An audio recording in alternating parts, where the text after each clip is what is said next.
Olá, boa tarde, bem-vindos. Temos uma boa notícia. O Benfica ganhou ao Basileia e mantém-se invicto nesta pré-época, neste segundo jogo de pré-época.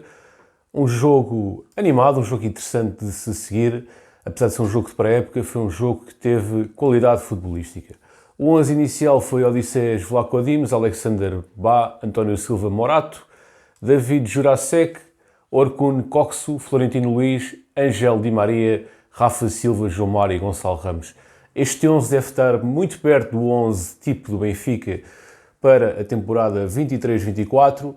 Há aqui um ou outro jogador que poderão não ter lugar assegurado, nomeadamente Morato, em princípio será o Otamendi.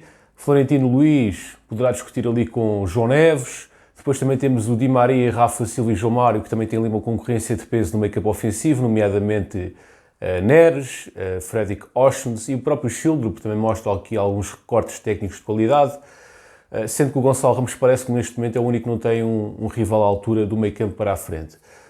Embora o Musa também tenha alguma qualidade e o Tegsted também demonstrou alguns atributos. Bom, em relação ao jogo em si, o Benfica ganhou 3-1, como eu vos disse. O primeiro gol foi de Di Maria, portanto Di Maria volta a vestir a camisola do Benfica e estreia-se nesta pré-temporada com um golo. Portanto, no seu primeiro jogo marca logo um golo e logo o primeiro golo do jogo, que foi aos 24 minutos por assistência de Bá. O segundo golo do Benfica foi por Gonçalo Ramos, com Di Maria na jogada e assistência de Rafa, portanto uma jogada coletiva de qualidade.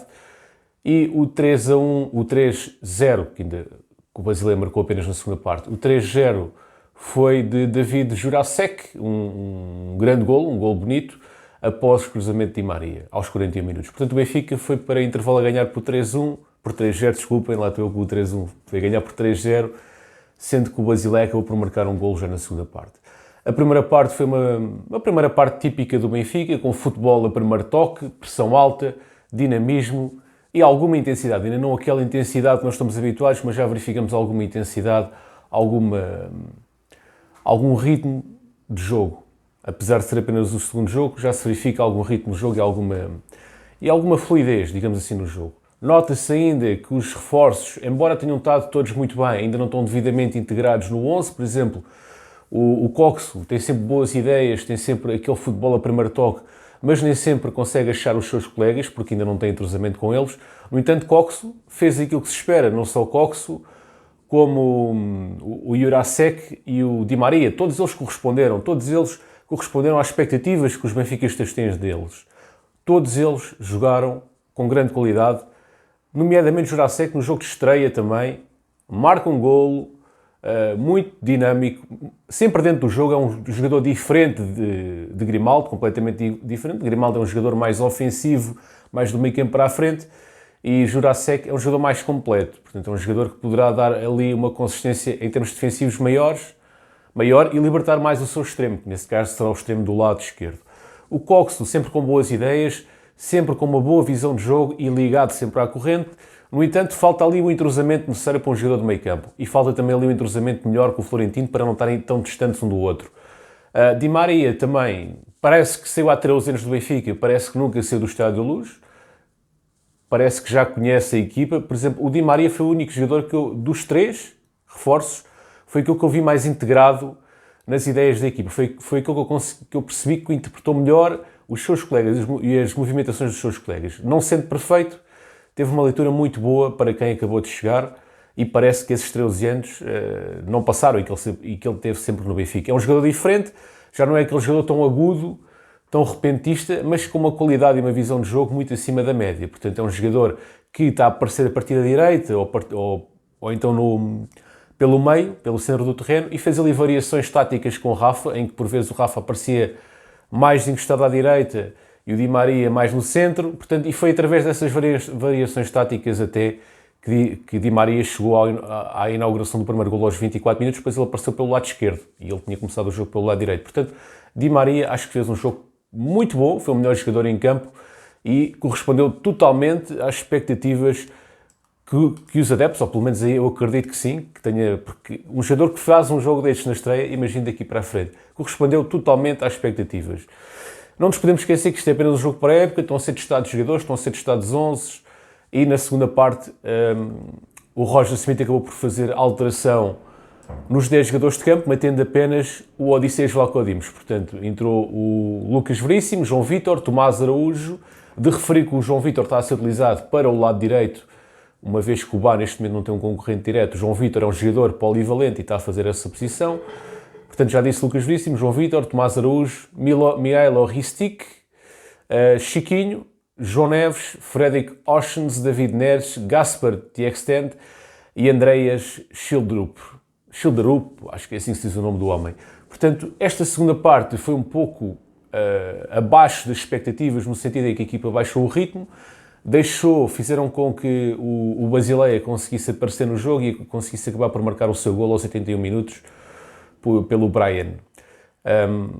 Foi um jogo equilibrado na segunda parte, apesar do ascendente maior ter sido o Benfica. O Benfica teve mais domínio, mas em termos de oportunidades acabou por ser equilibrado. O Benfica teve boas ideias, houve ali boas combinações, mas faltava o último passo. O último passo, por vezes, a bola ia muito longa e o jogador que estava perto de finalizar não chegava à bola, ou o passo era mal medido. Por exemplo, o Tjekstad nota-se que tem boas ideias, mas depois falta aquele entrosamento para os jogadores perceberem para onde é que vai cair a bola. O Schilderup foi muito irreverente, sempre muito em jogo, muito dinâmico. É um extremo à moda antiga, mas que também sabe aparecer pelo meio. Portanto, é um jogador que também é versátil no meio campo ofensivo. Se bem que defensivamente não é muito forte, em termos ofensivos pode dar ali uma velocidade que a equipa pode já não ter devido à veterania dos nossos médios ofensivos. O Fredrik Oshens fez um jogo um pouco abaixo daquilo que ele é capaz de fazer, inclusive ele era o capitão. E houve ali uma confusão entre o Schilderup e os jogadores adversários, e eu acho que ele como capitão devia ter intervido, mas eu até compreendo, até posso desculpar a não intervenção dele, uma vez que o Fredrik Oshens estava do lado oposto do campo, e pode não ter reparado exatamente aquilo que estava a passar do lado direito. O Oshens estava do lado esquerdo, a confusão foi do lado direito, e portanto tem essa desculpa, entre aspas. Mas Fredrik Oshens, em termos exibicionais, não jogou mal, mas podia ter dado mais. O Neres tentou, mas não teve quem o acompanhasse, portanto o Neres para jogar bem tem que ter ali jogadores que compreendam o seu futebol para ter triangulações e combinações eficazes. Portanto, David Neres também teve abaixo das expectativas, fez um bom primeiro jogo, mas este jogo David Neres não teve no seu melhor. Chiquinho e João Neves acho que combinaram bem no meio campo. Ali a nível defensivo não há assim muito a registrar, portanto o Benfica acabou por sofrer um golo, mas por culpa de toda a equipa. A culpa do golo não foi do Vlachodimos, nem propriamente dos defesas centrais, mas sim do contexto defensivo da equipa. A equipa não defendeu bem aquele lance. E em termos gerais, a segunda parte baixou o nível. Eu acho que o Benfica, neste momento, este 11 que apresentou-se foi muito perto daquilo que poderá ser um 11 inicial, com aquelas ressalvas que eu já vos disse, do Otamendi, etc. Mas também posso verificar aqui, para além do 11 inicial, temos aqui mais 3, 4 jogadores de igual valia para entrar no 11. Por exemplo, de um meio campo para a frente, temos Rafa Silva, João Mário e Di Maria. Se entrar, eventualmente, o Neres ou o Fredrik Oshens, não se fica a perder qualidade. Ou mesmo que o Fredrik Oshens entre para o meio campo, também não se fica a perder qualidade. Portanto, temos aqui uma panóplia de jogadores com interesse. O Jurasek, ou o Jurasek, fez um grande jogo também, no meu entender, e portanto vai ser difícil ao Ristic conquistar o lugar, mas o Ristic também é um jogador que pode entrar, no meu entender. O próprio Morato também jogou muito bem, portanto pode ser aqui um terceiro central de grande valia.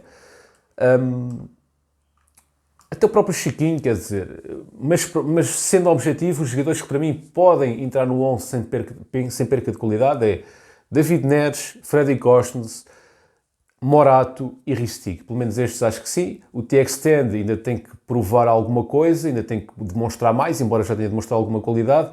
O Schilderup nota-se que tem boas intenções, mas ainda não executa bem, inclusive ele ia marcando um golaço. E portanto acho que estamos num bom caminho e parece para mim que o Benfica poderá fazer uma melhor época do que fez o ano passado, porque, de facto, o plantel está mais completo. Não temos o fator surpresa, porque o Roger Smith, quando chegou, era um treinador desconhecido para o Campeonato Nacional e, portanto, o fator surpresa foi um fator a favor do Benfica, uma vez que o nosso adversário não sabia como é que o Benfica jogava, ou não tinha uma ideia completa. Neste momento, o adversário já sabe como o Benfica joga e as segundas épocas são sempre mais complicadas que as primeiras, no sentido em que já não há surpresa. Por um lado, é melhor porque há continuidade no trabalho, por outro é pior porque o nosso adversário já nos conhece muito bem. E, portanto, com estes novos reforços, pode-nos dar algumas dinâmicas que a equipa não tinha, que poderá, mesmo assim, causar alguma surpresa ao adversário. Portanto, estes reforços estão a dar qualidade ao Benfica e, sendo bem usados, mesmo o nosso adversário já nos conhecer, podem causar aqui algumas variações táticas que podem nos baralhar. E vamos ter que jogar muito com isso para termos uma época melhor do que o ano passado. Ainda não se sabe se o Gonçalo Ramos vai continuar ou não. Surgem notícias que ele poderá ser vendido por 80 milhões.